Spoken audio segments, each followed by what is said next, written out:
Muito bem, os últimos dados divulgados pelo IBGE apontam que no mês de novembro a taxa de desemprego atingiu 14,2%. Além disso, foram divulgadas perspectivas sobre os empregos formais e informais.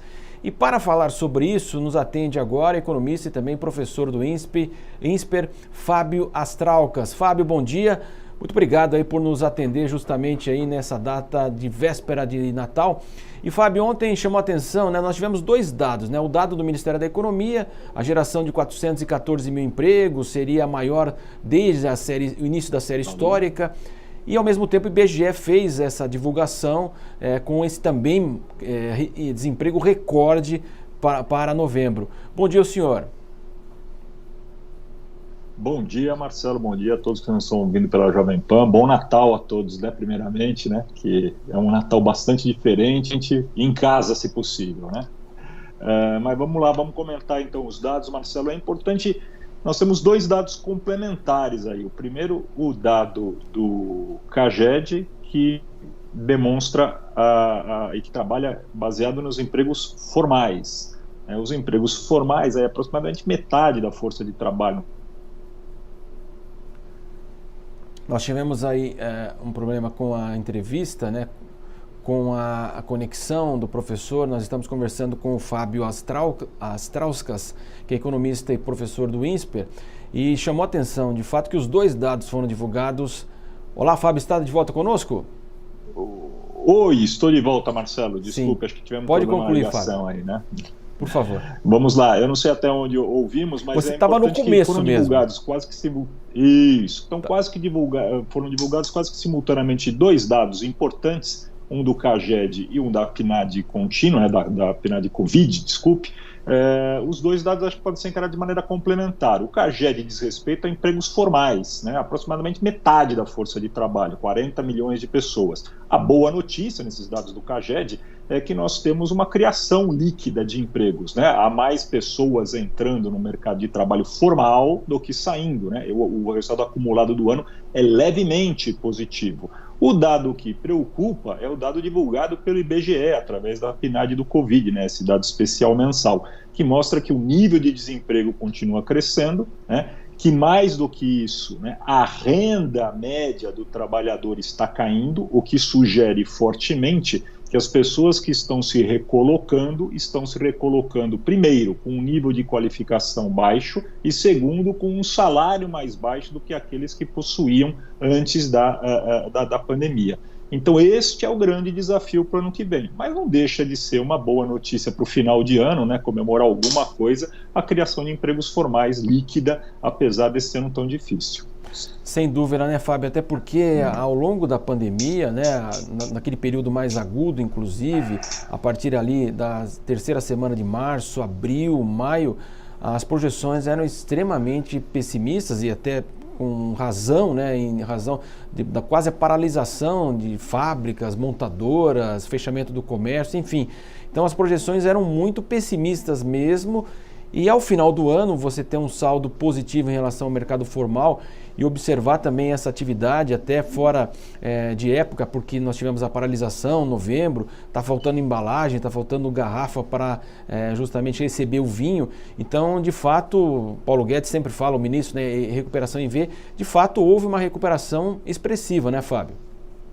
Sem dúvida, se a gente tudo é uma questão de comparação, né? E a gente sempre tem que levar em consideração que o economista é, por definição, muito otimista quando está do lado do governo e muito pessimista quando não está no governo, né? Então a gente sempre tem os vários lados aí para analisar. Mas é fato que a economia recuperou boa parte das perdas que teve com o início da pandemia. Nós vamos fechar o ano com um PIB negativo, mas não tão acelerado, tão forte quanto aquele que se esperava no auge dela, né? Falava assim 6, 7, 8% de queda do PIB, e a gente está vendo que isso deve ficar em torno de 4 ou 4,5% de queda, o que é muito, mas é bem menos do que o que se alardeou.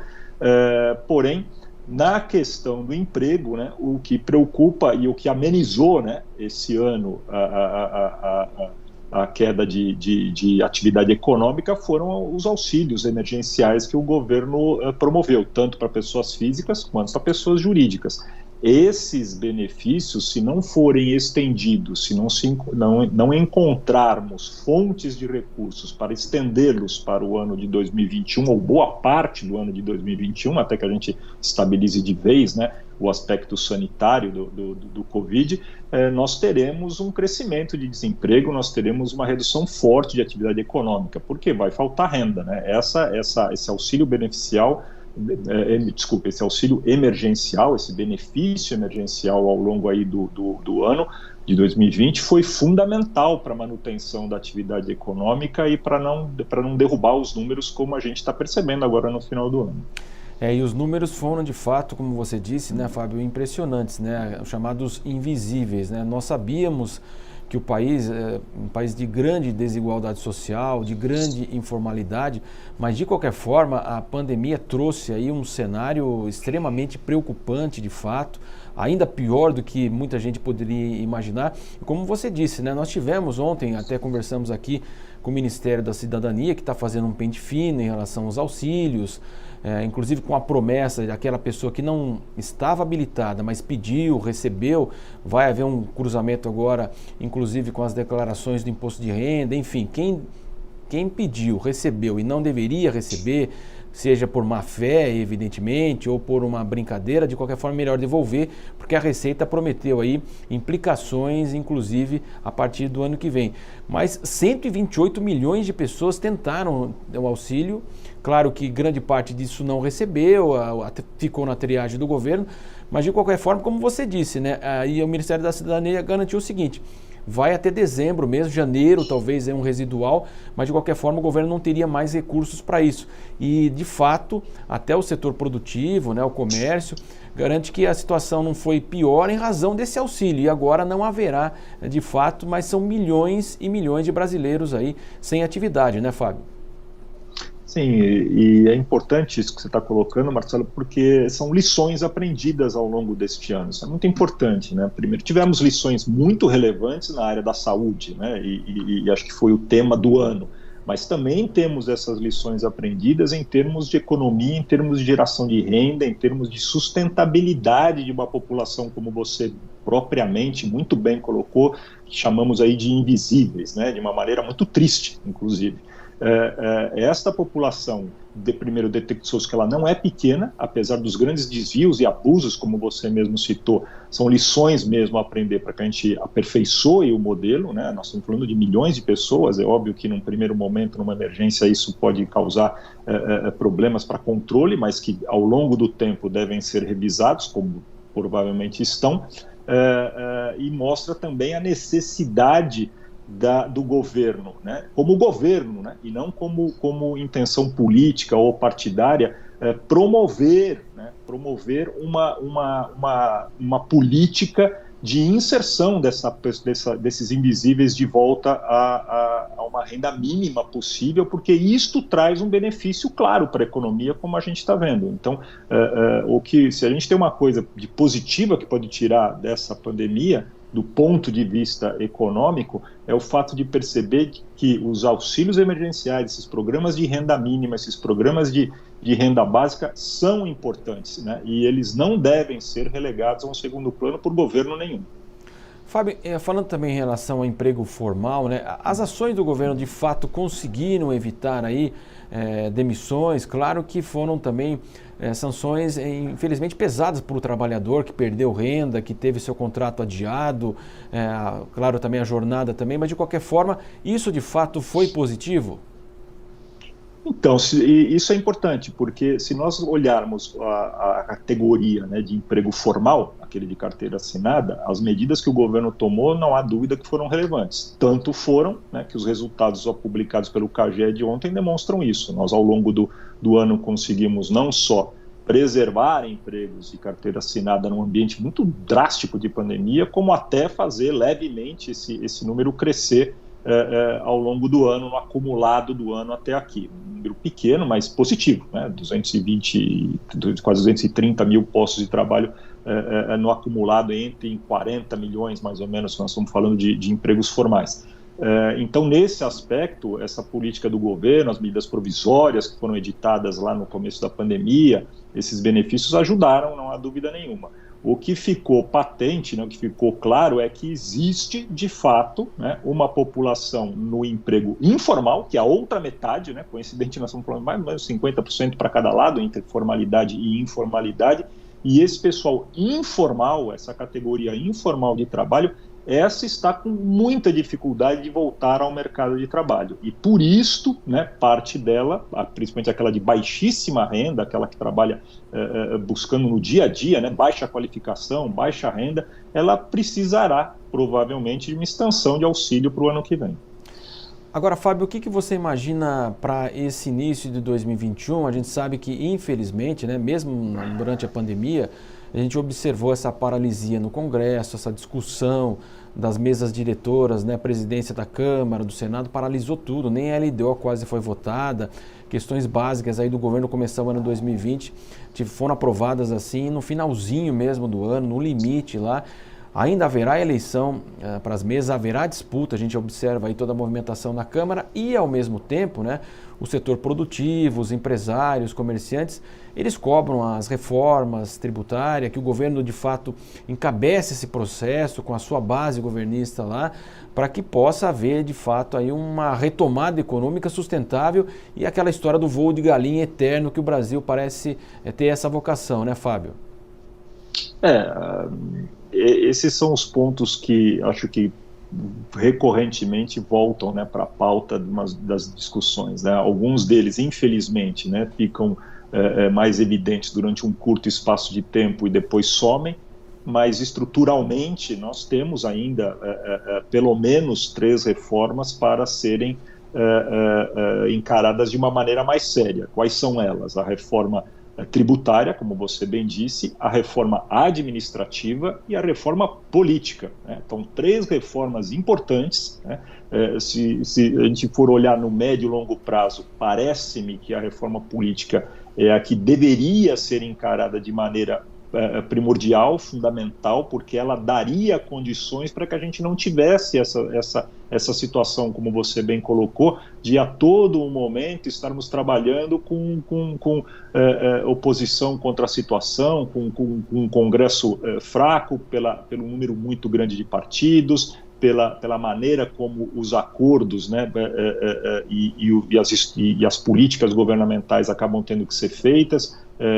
Então a reforma política seria importante, um passo já foi dado, né, quando a gente teve nessas eleições de prefeitura já a não coligação, né, a proibição de coligações, então, mas a gente tem que aprimorar isso. Agora, a reforma administrativa é fundamental, porque hoje temos um Estado, um governo, seja federal, estadual, municipal, né, qualquer uma das 3 esferas, temos governos cujo gasto está fortemente, massivamente atrelado ao pagamento de funcionalismo, e isso traz, né, um engessamento da possibilidade do governo investir, seja federal, municipal, estadual, do governo poder fazer outras políticas, porque está amarrado com verbas já dadas. E o terceiro ponto, que é o tributário, que está mostrando claramente que, infelizmente, né, sem uma fonte de recursos, nós não conseguiremos, né, manter os benefícios que foram dados esse ano. O déficit do governo cresceu demais,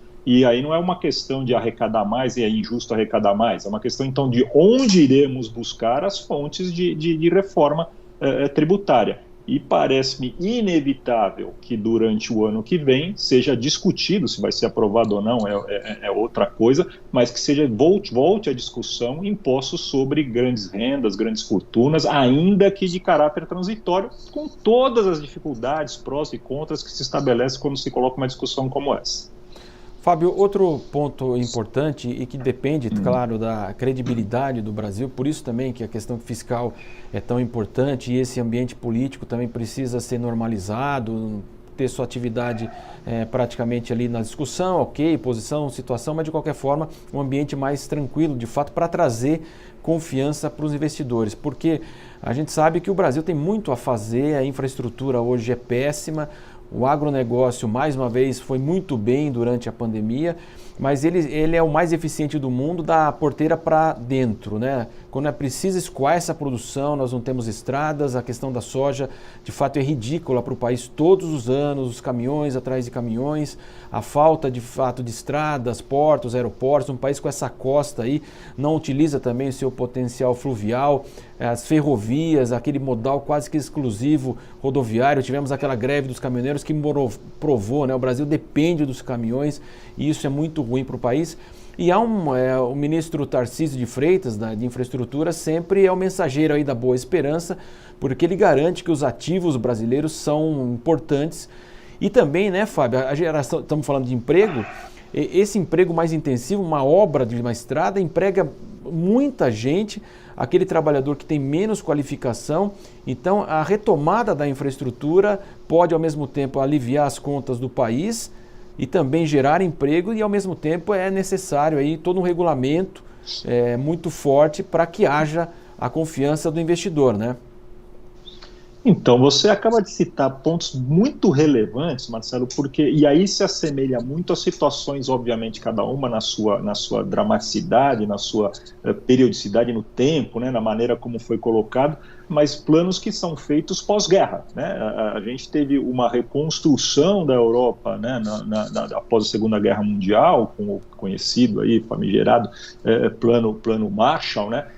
Que justamente colocou recursos em pontos que você acabou de muito bem citar, né? Pontos de infraestrutura para geração de emprego, para reconstrução de países destruídos pela guerra.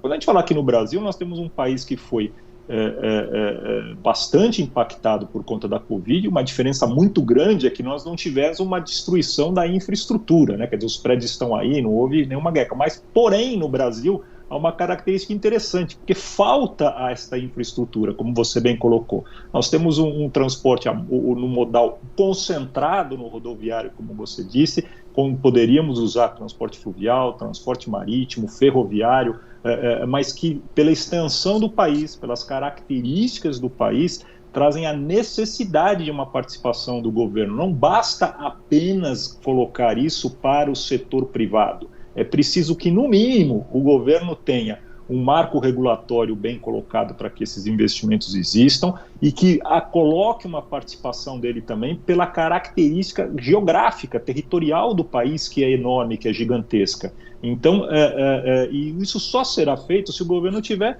recursos para isso, né? Então, mais uma vez, né, vamos estar discutindo de que maneira o governo vai obter esses recursos, vai financiar esses recursos, através de parcerias ou não, os programas de privatização que o próprio governo anunciou ou tentou, né, no início não saíram. Então são desafios para 2021, desafios para 2022, e acredito que 2021 é uma janela de oportunidade que, se nós deixarmos escapar, não teremos a chance, porque 2022 é um ano de eleição e nós não teremos as condições que o governo precisaria ter, né, para poder aprovar reformas estruturais como essas que você muito bem citou. Exato, como você também coloca agora, né, Fábio, é ano sim, ano não, né? Tem que aproveitar esse ano que não tem eleição, até porque a eleição é presidencial, então a contaminação será, a gente observa, basta a eleição municipal já existe, imagina a eleição presidencial e os interesses políticos de fato. Agora, você também, a gente falou de privatizações, né? O próprio secretário Salim Matar deixou, né, o governo, não aguentou, ele que é do setor privado, e o governo não conseguiu privatizar nenhuma empresa até agora, né? Então é uma questão muito delicada de fato, aquela determinação do Supremo também de que a Câmara e o Senado sejam ouvidos, até a gente pode entender, mas de qualquer forma isso acaba barrando todo esse processo, né, Fábio? Na verdade a gente pode entender tanto o papel do judiciário quanto o papel do legislativo e o papel do executivo, que na teoria, né, do ponto de vista de mecanismo, ele no papel é quase que perfeito. Na prática a gente percebe que isto não acontece, porque tanto o judiciário quanto o legislativo quanto o executivo atualmente estão com pautas bastante diferentes e essas pautas não estão coincidentes. Isso faz com que você tenha movimentos do executivo que são barrados no judiciário, do judiciário que são revistos no legislativo, e ficamos aí num círculo, infelizmente, vicioso e não virtuoso. O que eu acredito é que é importante que se aproveite essa janela de 2021 sem eleições, porque é fato, e não adianta a gente querer brigar contra isso, né? O país mostra isso toda vez, e nós não vamos mudar isso para 2022, porém 2022 é um ano totalmente voltado para eleições, né? Nós estamos, inclusive, tentando sempre antecipar essa pauta, né? Por incrível que pareça, né? Quanto mais o tempo passa, parece que isso se torna pior. Mal alguém assume a cadeira, seja de governador, prefeito ou presidente, já se começa a falar de eleição no primeiros 6 meses do governo dele, né? De reeleição. Então, isso atrapalha muito, né, o governo. E, portanto, também faz parte da tal reforma política, né, que a gente acabou de falar há pouco, né, maneiras de trabalhar para que isso não aconteça, para que a gente não tenha essa operação ano sim, ano não, né, de substituir programas de governo por programas partidários, seja de que lado for, de esquerda, de direita, de centro, qual for a corrente ideológica. Porém, de fato, né, vamos trabalhar com o que a gente tem na mão. 2021 mostra-se como um ano fundamental para que a gente consiga corrigir, aprender as lições, né, ou colocar em prática as lições aprendidas de 2020, ou então deixe isso passar, e aí teremos, né, o perigo não só desse voo de galinha, como você citou, do país voltar a ter um problema muito sério em 2021, como ainda tornar esses problemas de solução muito mais difícil lá na frente, porque sairemos com um país muito mais endividado do que aquele que tínhamos e que foi trabalhado fortemente quando foi feita a reforma previdenciária. Não podemos esquecer que a pauta da reforma previdenciária, aquela economia que se alardeava na reforma previdenciária, de cerca de 1.850 bilhões, né, de reais, ela foi praticamente perdida neste ano e no ano que vem, né? Ou seja, jogamos fora todo um trabalho, né? Jogamos fora não porque quisemos, né? Porque ninguém queria uma pandemia, mas é fato que ela se perdeu ao longo desse ano de 2020 e vai se perder o restante dela em 2021, e nós não temos outra reforma previdenciária para aprovar nos próximos 2, 3 anos. Então, o fato é que o país perdeu algumas chances, e 2021 será um ano crucial para fazer esse balanço, né, do que ainda resta de positivo e do que pode ser feito para que a gente recoloque a economia nos trilhos. Tá legal, né, Fábio? Agora nós vamos encerrar então, e é isso que você falou, né? O presidente Bolsonaro era contra a reeleição, sentou na cadeira, 6 meses depois já abraçou a reeleição. É assim mesmo, o poder não tem jeito. Nós conversamos com o Fábio Austrauskas, que é economista e também professor do INSPER. Fábio, mais uma vez, muito obrigado pela sua participação aqui ao vivo. Um ótimo Natal para você, para a sua família. Muito obrigado, viu, Fábio? Marcelo, para todos nós, bom Natal, feliz Ano Novo, que todos os nossos ouvintes, nossos espectadores tenham um ano de 2021 promissor.